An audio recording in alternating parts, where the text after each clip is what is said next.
Halo teman-teman semua, selamat datang kembali bersama kami di Pontianak Sport Channel. Sintayong dan timnas Indonesia sebentar lagi akan menjalani laga berat, yaitu kualifikasi Piala Dunia 2026 untuk putaran kedua. Seperti yang kita ketahui bahwa di laga sebelumnya timnas Indonesia berhasil mengalahkan timnas Vietnam 2 laga sekaligus, di mana laga pertama skuad merah putih berhasil menang dengan skor 1-0. Kemudian di laga kedua timnas Indonesia kembali berhasil menang telak dengan skor 0-3. Tentunya hal tersebut akan menjadi momen paling berharga bagi Sintayong, pelatih timnas Indonesia. Pasalnya, selain berpeluang lolos ke ronde ketiga, timnas Vietnam juga merupakan musuh bebuyutan bagi skuad Garuda. Sehingga kemenangan atas timnas Vietnam kemarin akan menjadi kemenangan spesial sebagai tolak ukur untuk menentukan siapa yang terbaik di antara kedua tim tersebut. Lalu kemudian setelah itu, timnas Indonesia akan kembali bertarung menantang timnas Irak yang saat ini merupakan tim terkuat di grup F kualifikasi Piala Dunia 2026 kali ini. Untuk itu, pelatih timnas Indonesia diwajibkan haruslah tetap fokus. Pasalnya, timnas Indonesia itu sendiri saat ini memiliki catatan yang sangat buruk saat bertemu timnas Irak di beberapa laga sebelumnya. Namun meskipun begitu, timnas Indonesia juga tidak bisa kita pandang remeh. Dengan perpaduan pemain naturalisasi dan pemain lokal di bawah kepelatihan Sintayong, timnas Indonesia kini mampu menjelma menjadi tim kejutan dan selalu memberikan ancaman yang nyata bagi semua lawan yang akan dihadapinya.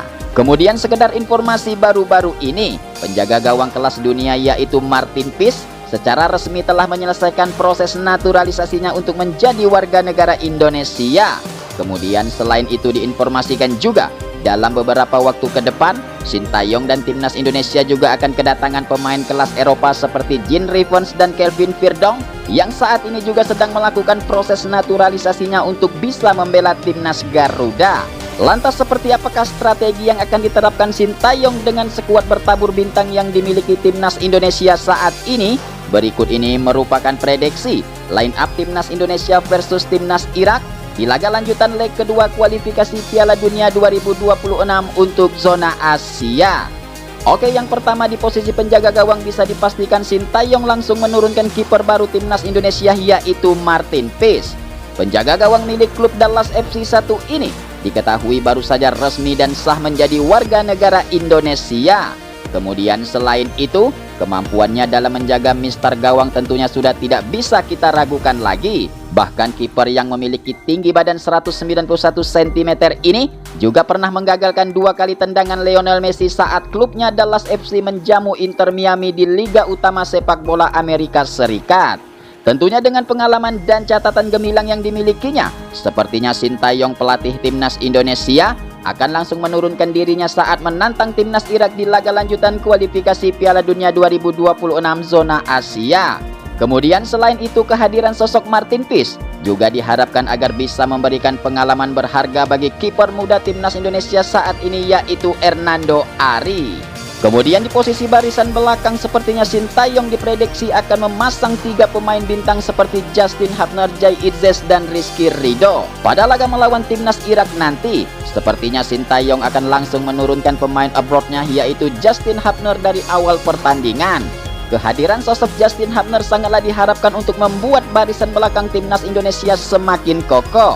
Apalagi seperti yang kita ketahui bahwa di laga-laga sebelumnya Justin Hubner mampu tampil gemilang dan berhasil meluncurkan tackle-tackle bersih kepada pemain lawan sehingga mampu membuat tim lawan menjadi frustasi saat akan melewati pertahanan timnas Indonesia.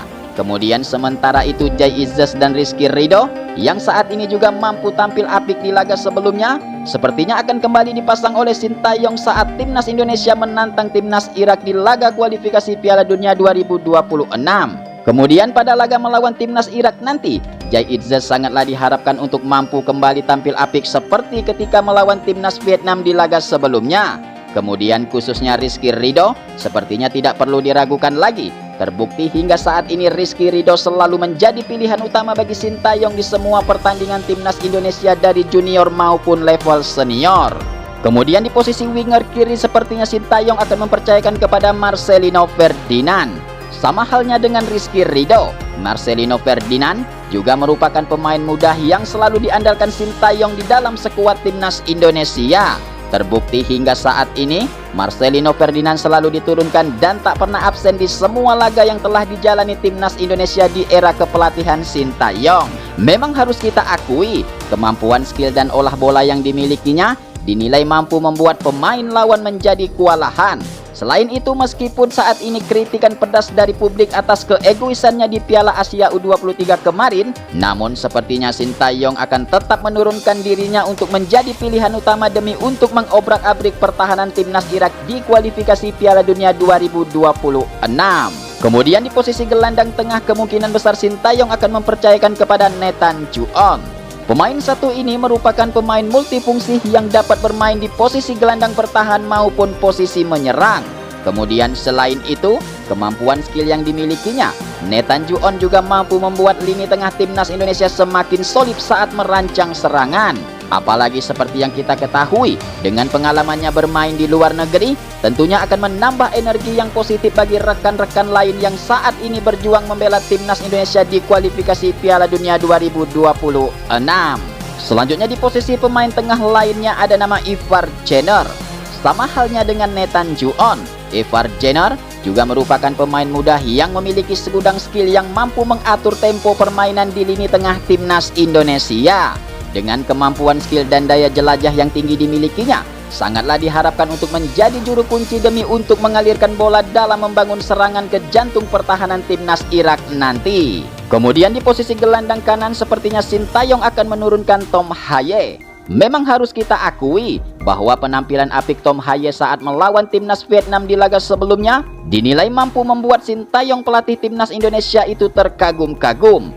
Selain ahli dalam membangun serangan, Tom Haye juga mampu bermain bertahan di saat timnas Indonesia mendapatkan tekanan dari tim lawan. Kemudian atas penampilan gemilang dan pengalaman berharga yang dimilikinya, tentunya Sintayong akan kembali mengandalkan dirinya untuk mengawal barisan sisi kanan timnas Indonesia saat berjuang melawan timnas Irak di pertandingan nanti. Kemudian di posisi penyerang kiri akan diisi oleh Ragnar Oratmagun. Tentunya kita semua tahu betapa indahnya ketika pemain satu ini membobol gawang timnas Vietnam di pertandingan sebelumnya. Kecepatan dan ketajaman yang selalu ditunjukkannya diyakini akan mampu membuat pertahanan lawan menjadi kewalahan ketika akan menghadapinya. Selain itu, pengalamannya yang sangat luar biasa bermain di luar negeri diyakini akan mampu memberikan daya gedor kejutan ke gawang timnas Irak di kualifikasi Piala Dunia 2026. Selanjutnya di posisi striker kanan diprediksi Sintayong akan menurunkan Witan Sulaiman. Witan Sulaiman sejauh ini telah menjadi pemain utama yang selalu mendapat menit bermain dari pelatih timnas Indonesia, yaitu Sintayong. Kelincahan yang selalu menjadi andalan dirinya diyakini akan mampu memberikan ancaman dan mengobrak-abrik pertahanan timnas Irak dalam laga kualifikasi Piala Dunia 2026 zona Asia. Selanjutnya di posisi striker depan ada nama Rafael Strijk. Pemain muda milik klub Edo Den Haag satu ini sepertinya akan kembali dipercayakan oleh Sintayong dalam laga melawan timnas Irak kualifikasi Piala Dunia 2026. Memang harus kita akui, dengan kehadiran pemain muda satu ini dapat mampu memberikan daya gedor berharga di lini depan timnas Indonesia. Kemudian diketahui juga, selain menjadi ujung tombak di lini depan, Rafael Strijk juga seringkali menjemput bola dari lini tengah hingga menembus jantung pertahanan lawan. Tentunya dengan kemampuan spesial yang dimilikinya itu, diharapkan bisa memberikan kejutan-kejutan tak terduga saat timnas Indonesia menghadapi timnas Irak di laga lanjutan kualifikasi Piala Dunia 2026 putaran kedua, bos.